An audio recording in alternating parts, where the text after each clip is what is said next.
Coming up on Chicago Bears Now, will the Bears draft Jalen Carter with the number 9 pick in this year's draft? We're just over a week away. A lot of buzz between Carter and the Bears. We'll explore the latest, then I'll break down some pros and cons to drafting or passing on Carter. But before we get to all of that, if you want us to go live for all 3 days of the NFL draft, I've been talking to my bosses, trying to make it happen. Let's get 2,000 likes on today's show. Show my bosses that you're serious about us wanting to go live for the first round, the second and third rounds, and rounds 4 through 7. If you do, hit that like button, and we'll try to make it happen here on the channel.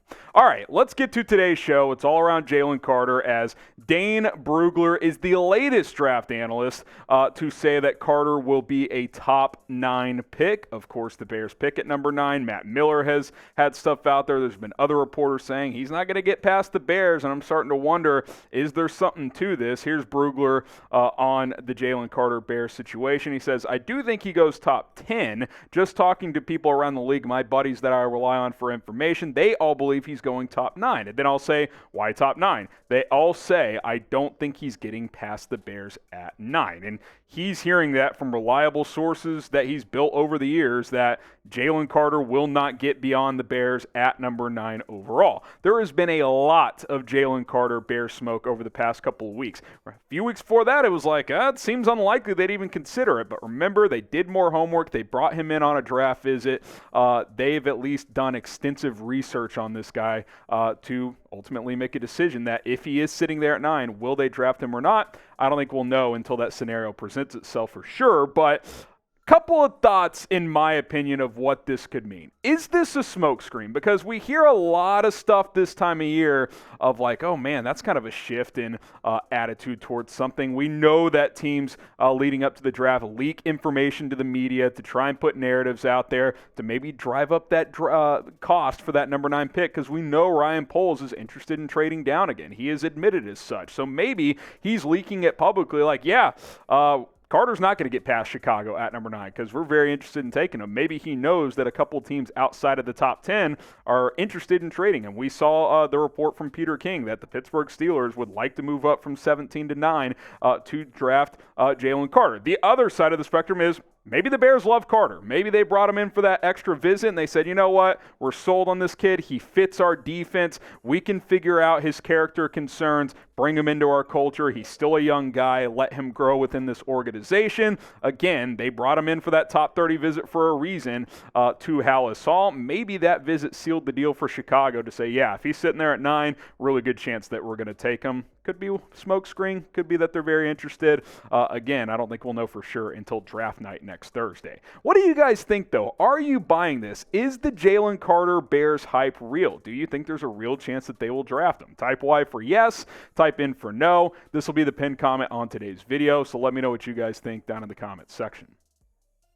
All right, so I got 3 pros, 3 cons in terms of Jalen Carter, whether or not to draft him. Let's start with the positives. Reasons to draft Jalen Carter. Well, his raw talent is worthy of the number 1 overall pick. I mean, he is that good. I mean, remember toward the end of the season and even after the Bears secured the number 1 pick, we were saying, well, if the Bears don't trade down, Jalen Carter might be the pick at number 1 overall. So if you get him number 9, the value from a talent standpoint is really, really good. Here's Dane Brugler talking about Carter's ability, saying Carter needs to continue growing in several areas, but his block destruction is special because of a rare combination of body control, quickness, and power. He presents a conundrum for NFL decision makers because he's a very young player and maturation isn't a guarantee, but he is arguably the most talented prospect in this draft class with the potential to develop into a top 5 player at his position in the NFL.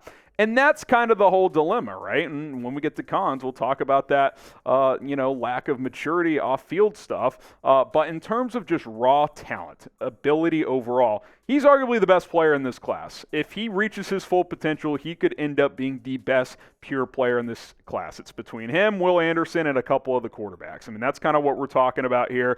And if you get that level of player, number 9 overall, and he works out, not only are you maybe getting the best player in this class, but you're getting him while you also got DJ Moore, an extra first-round pick next year, and 2 second-round picks. So it's very appealing. There's just obviously a lot of risk, which we'll continue to talk about here. Today's show is sponsored by Z-Biotics. I'll tell you what's risky. Having a bunch of drinks without drinking Z-Biotics before. I'll be honest, I'm almost 30 years old now. I don't respond the way I used to after a night of drinking. That is until I found Z-Biotics.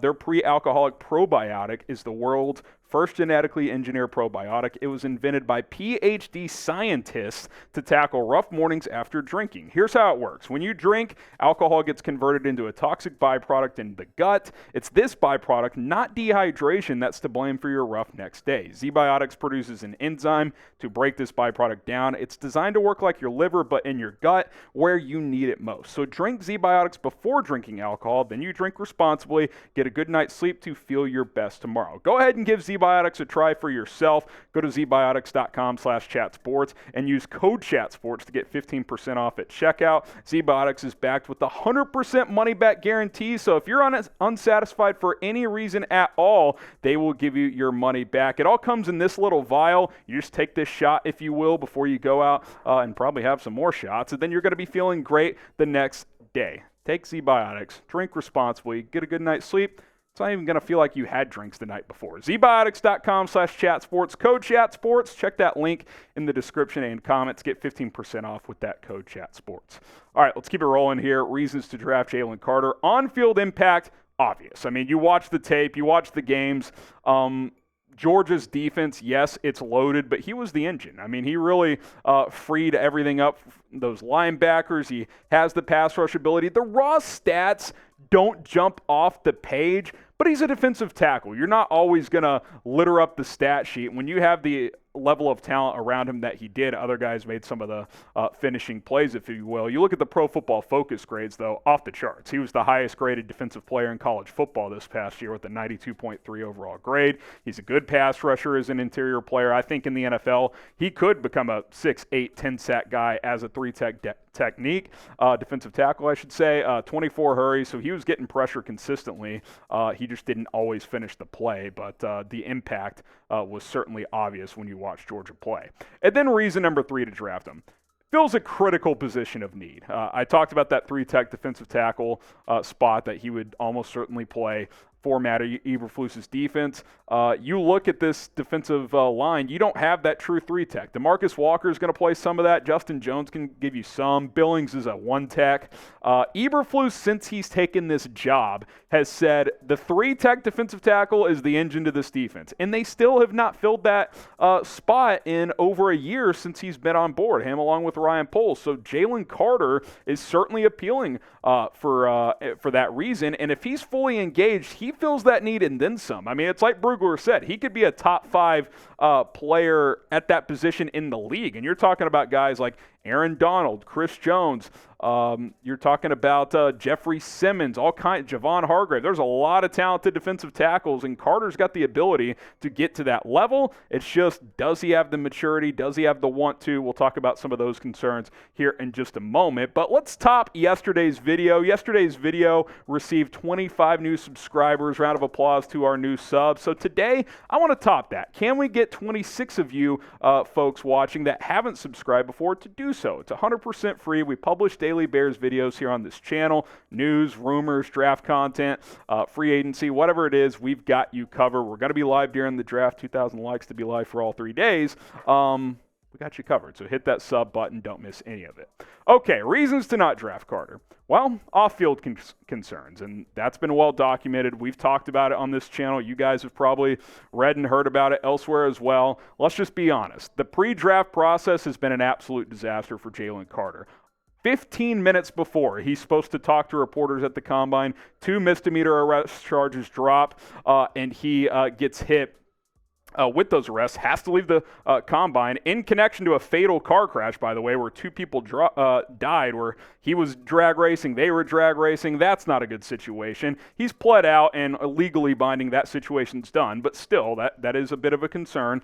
And the pro day, you could argue, is even a bigger concern. After that, you would think, okay, these arrests come down. I'm going to put my best foot forward, get into the best shape of my life, kill at the pro day. He shows up 9 pounds overweight, already says he's not going to do that many of the drills, and the drills he did do, he couldn't complete them because he was gassed. That's not good, man. Like, you can't tell me that teams don't look at that and they're like, that is not what you want in a potential cornerstone player. Now, does that mean he can't be a cornerstone player? No, but it's a concern. I mean, he's a young guy that's had a couple of issues pop up here. Like, is he mature enough to be a face of a franchise in the NFL?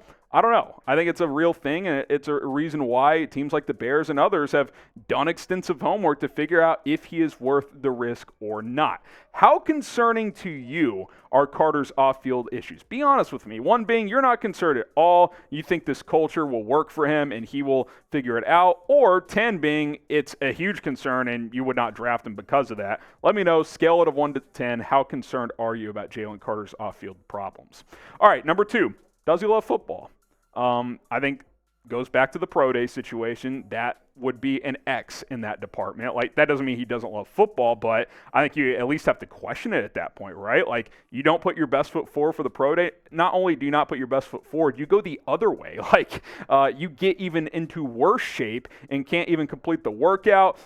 Poles and Flus have used this quote a lot. We want guys who love football. Does he? I don't know. That's why you do the extra homework and figure it out. There's been some chatter that he takes plays off as well. I don't think he did that a lot, but you could argue the motor at times was inconsistent. I think that part of it's a little overblown, but it's still another thing to consider as well when you add in the other things also. Okay, then number 3 reason to not draft him is Ryan Poles can't afford to miss here. Now, do you have to get an absolute home run at number 9? No, but at minimum, you need a heavy contributor. Like, you need a good football player. Maybe you don't need an all-pro. Maybe you don't need a Hall of Famer. But remember, this is Ryan Poles' first-round selection. Last year, he didn't have a first-round pick. He traded down from number 1 overall. So you need to hit on this pick because if you do keep the selection and you don't trade down for even more capital, you got to make it work because you don't pick again until 53. Sure, you got 53, 61, 64, but this is Poles' really time to say, hey, I've arrived as a GM. This is going to be kind of the first big face to this rebuild beyond, Justin Fields, of course, DJ Moore, and a couple other guys. But Poles has said from the beginning, I want to build this roster through the draft. Well, this is kind of his prized pick right now. First-round pick. It's still in the top 10. He traded down. He was comfortable doing that. Is he going to make it work? Is he going to pick the right guy? I don't know. I think that's something he's going to have to consider and weigh the risk worth versus the reward. Okay, recapping here. Pros, cons, Jalen Carter dilemma. For pros, raw talent is worthy of being the number 1 pick in this draft. On-field impact was obvious at Georgia. I think that translates to the NFL if he's locked in. And for the Bears, he fills a critical position of need. Cons, off-field concerns are real. Does he love football? I think that's a question worthy of asking. And, again, Ryan Poles cannot afford to miss on this pick. Doesn't have to be a home run, but you at least got to connect on a single or a double if you are the Bears GM. So ultimately, what say you? You make the call. You got the GM hat on. Would you draft Jalen Carter at number 9 overall? Type D for draft, type P for pass. It's hard for me to sit here and say because I don't have access to all the information. What I will say is it is a very, very real risk. It's a tempting one, though, because he fills a need and he's a damn good football player. You guys make the call, D for draft, P for pass, and subscribe to the channel as we'll have more videos coming up soon throughout the week.